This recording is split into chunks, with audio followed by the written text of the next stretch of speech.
Hi, in this video, I will be showing you how to switch Discord accounts. So when you open your Discord application to your mobile, if you go to your profile here or settings, you can't see any option there that says switch account. So all you have to do is to exit your Discord application and you have to go to any web browser.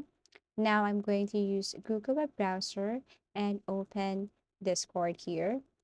So this is what it looks like. Now you just have to tap first this three dots at the top right corner and make sure that you are on a desktop site or mode. Now log in your account here. And then once you log in your Discord account, you just have to wait for a couple of seconds as it is processing.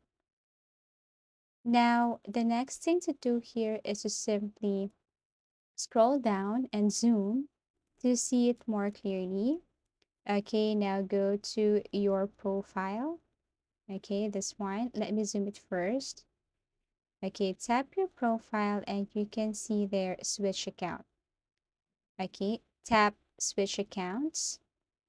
And then once you tap this switch accounts here, you can see add an account. I'm sorry I don't have a second account in Discord, but if you want to add, you just have to tap add account, type email, password or sign up first and then type your email and password. So the next time you tap this one, your profile here, and then tap switch account, you can now simply see the switch button. So you just have to tap that one and then the other account will be automatically logged in. So that's it. So if you find this video helpful, give it a thumbs up, subscribe for more video tips and video tutorials.